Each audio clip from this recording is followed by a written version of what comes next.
Welcome back, guys, to another episode of Deep Dives. We're going to be picking up where we left off from last time. Obviously, we haven't got so much to go over today, about 8 minutes worth, so this is probably not going to be an episode that's been as long as the previous ones, but it's not all doom and gloom because we do have Carla back in this episode, which is good because we love Carla. Don't forget to give this video a thumbs up if you like it and share it far and wide, even if the people don't like Swala or Coronation Street. I don't care. You don't care. Just share it anyway, because sharing is caring and it helps me out, it helps the channel out, and I'd really appreciate it. And if you're not a subscriber already, then what are you doing? Hit that subscribe button. I really appreciate your support. I appreciate you watching these videos. I appreciate you listening to my takes and not flying off the handle like I get some people on Twitter doing with me. It's an occupational hazard. But before we get into it, guys, just a quick disclaimer that all clips, images and audio used in this video are owned by ITV. This video was created for the purpose of critical analysis, commentary and discussion under fair use / fair dealing principles. All opinions and views expressed are entirely my own and are not affiliated with or endorsed by ITV. So now that we got that legal bit out of the way, it's time to step aboard our catamaran, put on our scuba gear and dive deep into the emotionally chaotic world of Swala. Everything all right? Yeah, everything's fine. Michael, can I have a word? Yeah, what's up, boss? In the office, please. Izzy always looks so stunned whenever anyone gets called into the office. It's like she's secretly petrified of Carla, but she equally likes anyone getting called up into Carla's office as long as it's not her. Look, she's still a work colleague. And I'm your boss, and I'm trying to run a business. Look, bottom line, Sarah's had a tough time recently, okay? And I just don't think she needs the added pressure of this contract. So if you do what I'm asking you to, then it's going to do me a favour, you a favour, and you'll still have a job at the end of it. Are you in or are you out? All right, yes, okay, I'm in. Good choice, right. I'll get those files over to you then. Okay, cheers, boss. Printouts you wanted? Come in, take a seat. Need to talk to you. Is everything all right? Something happened?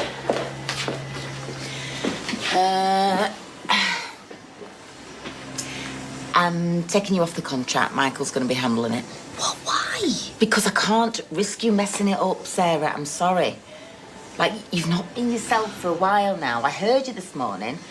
Having a go at them lot. Again, that's the second time in 2 days. That's not even like you. I'm really worried about everything that's happened, and it's not helping that Kit isn't around. It doesn't make it any easier. I get that you're worried.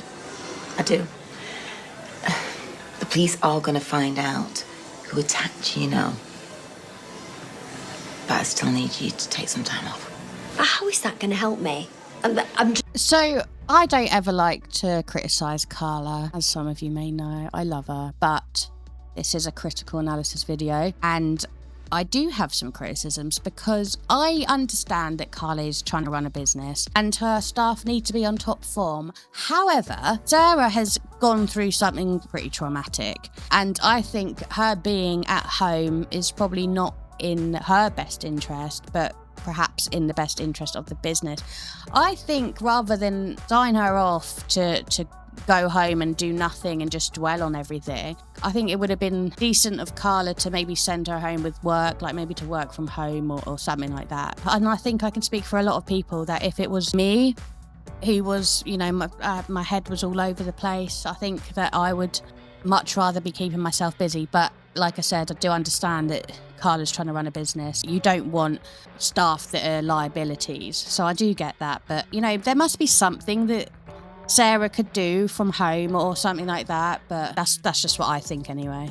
Then going to be sat at home and going to be twiddling my thumbs, and I really want to keep busy. I don't need time off work. I'm not asking, Sarah, I'm telling.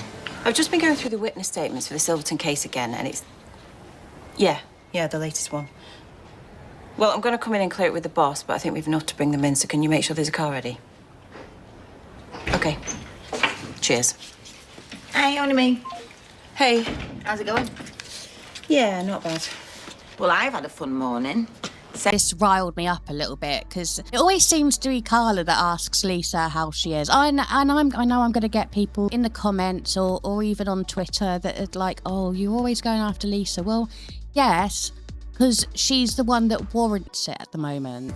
You know, if Carla was sidelining Lisa and treating her neighbours and like shit, then I'd be going after her as well. So I am not a Lisa hater. In fact, I absolutely love the woman, and I think that's evident in my edits and my fan fiction that I'm writing and lots of other things. Lisa's always a part of it, the same way that Carla is, equally so. So I haven't got any gripes with Lisa. I just don't like the way that she behaves sometimes. So I just wanted to clear up that I do not hate Lisa in any way whatsoever. If she just treated Carla a little bit better, if she wasn't so married to her job, I wouldn't feel the need to keep nitpicking at everything. But, you know, as it stands, still not happy with her ever since the whole Becky thing, which obviously now I changed my mind about whether it was DV or not, or should I say DA. I didn't think that in the beginning. I just thought that Lisa was being a shithouse. It turns out that even though it wasn't confirmed or denied by ITV, I do think that there was some DA going on between Becky and Lisa, and so I don't entirely blame her for some of the decisions she made. And she slept with Becky. That was absolutely awful, but I feel like in that moment, Lisa probably felt like she'd lost everything. You self-destruct. I know that very well because I've done that in my life. Not cheated, but I've done it in other ways. I've never cheated, and I wouldn't. I think that's just... It's awful, and I think that's why I hated it so much when it happened on here. But I don't think Lisa is a cheater. I do think she was just pressing the self-destruct button. I don't think she cheated. And there are people that would argue her and Carla had broken up at the time. But I do think that that was the start of the absolute turmoil that Lisa put Carla through her bad decisions. And I think now every little thing that she does that doesn't keep Carla at the forefront annoys me, because now I feel like I'm programmed to feel like that. And not everyone feels like that, you know, but this is just my opinion. The reason I paused it there is because Carla asked Lisa how she was. Lisa didn't ask Carla how she was, but Carla just told her anyway, as if she's just used to Lisa not asking her. Sarah's been tearing her right strip off the staff again. Honestly, I had to give her a couple of days off, sort herself out. She wasn't happy about it, but I don't know what's wrong with her. Maybe she's missing Kit. Can you order him back? Cheer up. No can do, I'm afraid. Hello. Hello. Fancy some lunch? Mind you, I don't know what I've got in the fridge. No, I've got to get to the station. I can't. Oh, come on. You can give it an hour. Even the law got to eat. This can't wait. Is it Theo? Forget I asked. That's what? So secretive. I'll see you later.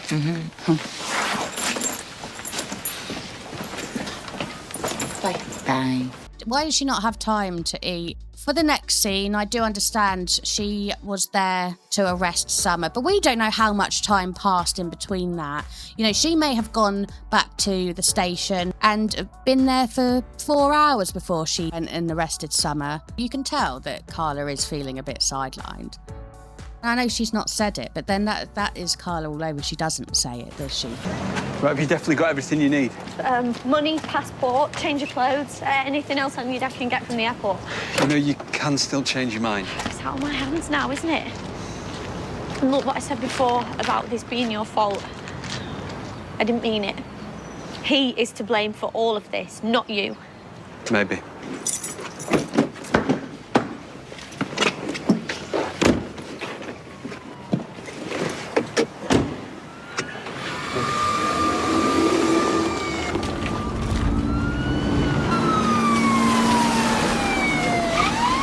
You know, thank God for police officer psychic abilities, because he came veering round that corner on the other side of the road and somehow knew that it would be Todd and Summer. Well done to him for being Mystic Meg in this situation, really. Because that could have been anyone and he could have just gone straight into him. So maybe they hire people now that have to have these, like clairvoyance, they have to have these psychic abilities to be able to go careening around the corner onto the other side of the road as there is a car coming up it and not hit them, and for it to be the suspect that they're going to arrest.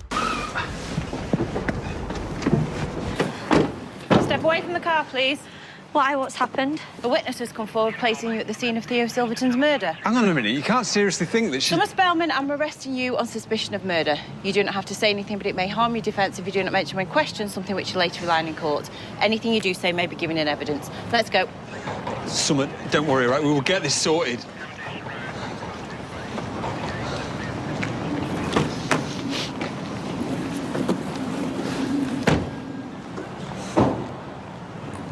I want to believe you, Summer, but you were caught trying to flee the country. And now we have a witness statement that contradicts what you previously told us and puts you in the vicinity of the crime. I mean, you have motive. After your failed plan with Carl, what stopped you from taking matters into your own hands? I didn't. So why lie in your previous statement? I panicked. I was scared that I was going to be a suspect and that you'd think that I was the last person to see him alive. I swear to God, I didn't kill Theo. Like I said, I want to be on your side, but you're not making this easy. He's not given that hard-faced professional exterior with Summer. I do like Swain here. I feel like, and actually talking to her like she's a human being, and we talked about that in the last episode. You can tell that that Lisa's having sort of an internal battle between compassion and professionalism here. And I think she chose the right one in this case. I do feel bad for Summer, although she shouldn't have tried to flee. I mean, because that makes anyone look guilty. I do respect Lisa's approach to this one. I'm telling the truth. The truth is that forensics have returned the samples taken from your brooch and they indicate traces of Theo's blood on it. So would you like to explain how Theo's blood ended up on your brooch? It must have come off when he had hold of me. I mean, I don't remember it coming off, but it must have been then. Why did he have hold of you? Well, I'd gone round to see Todd, but Theo was the only one there. I mean, he was acting like psychotic, threatening me. I was scared. Scared enough to lash out, maybe? No, but I didn't kill him. She should have said all of this when she first got taken in for questioning. I don't know why. It doesn't look good for her, does it? Because she's left it this long to actually be truthful. That never looks good for anyone. Is the brooch and the blood, is that enough evidence? Or will the court just throw that out? It doesn't really prove anything. There was a lot of people that were out for Theo's blood. As soon as he let go of me, I ran out of there. I just got out as fast as I could. And where did you go? I don't know. And I saw my phone on the floor smashed, and then And Tyrone saw me. And he saw Theo in the window. I saw him look up. But he can tell you that when I left the flat, Theo was still alive. Tyrone Dobbs? Yes. But ask him, please. Oh, I am sorry about the mess. Me and Tyrone are just planning a little lunch. She'll be back in a sec. You know, it's the only hour we get in this house where it's quiet. Do you want a brew? Oh, no, thanks. Piece of quiche? No, I won't be stopping. All right, see yourself. Could you imagine if she said yeah to a piece of quiche? Like, that would be like the first time that you'd ever see like a police officer coming over and having a spot of lunch as well before they ask a witness to come forward. Man's home, so turn the music up and the lights down low because I'm a... All right. Lisa's here to see you. Everything okay? Yeah, it's nothing for you to worry about, and I'm sorry for calling around so unexpectedly. Something about Lisa then really brought me right back to the moment. It was nervous energy, which is really weird considering she's in DS Swain mode. It's weird that I got that vibe from her. I was just hoping that you could corroborate something for me. Yeah, sure. What? Can you confirm your whereabouts on the night that Theo was murdered? Well, I mean, I'm not a suspect, am I? No, but you could turn out to be an important witness for Summer. Well, we were at your wedding. Yeah, I know that, but I just need to know if you left at any point. You know, nipped out for anything? No, not that I can remember. Summer's quite certain that you saw her on the street and Theo at his flat window that night. Well, someone must have saw someone else then. Right. You can tell Swain was kind of gutted about that because now that means they're not going to be releasing Summer. I think Lisa maybe sees a bit of Betsy in Summer. Well, I guess that'll be all for now. So, I'll see myself out. Okay. Cheers.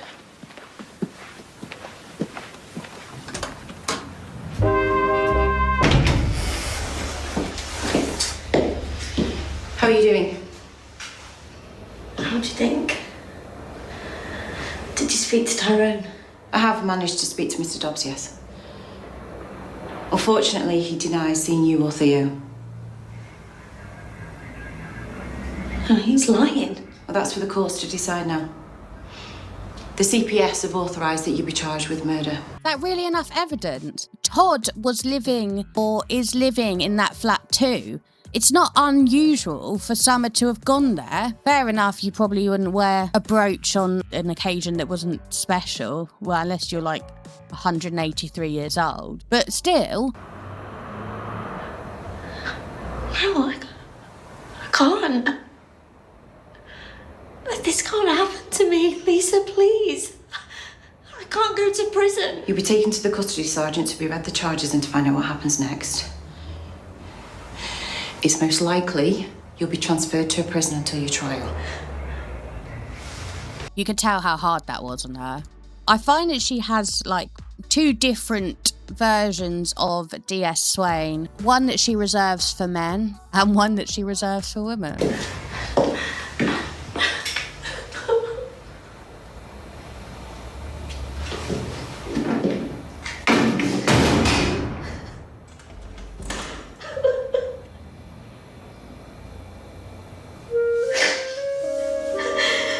And there we have it, guys. So it was a bit of a shorter episode today. Guys, let me know in the comments whether you like the longer ones or the shorter ones. I know we've only had 2. This will be the 3rd episode, but the first one was around 20 minutes. The second one was 40. So let me know which one you like. And if you like the longer ones, then they'll be a little bit longer in between uploads. As long as we're getting scenes that involve Swala, we'll be getting episodes, guys. So I know there is another scene that hasn't been included in this one. That is because this compilation was made before that scene. So it's all been ready for me to actually get off my arse and do the video. So I don't have that one included. It will be included in the next episode though. But guys, if you've stayed for this long, I really appreciate it. Don't forget to hit that subscribe button. Share this video far and wide with your friends and family. It helps me out. It helps the channel out. Give this video a thumbs up. And apart from that, I will see you guys on the next one. See ya!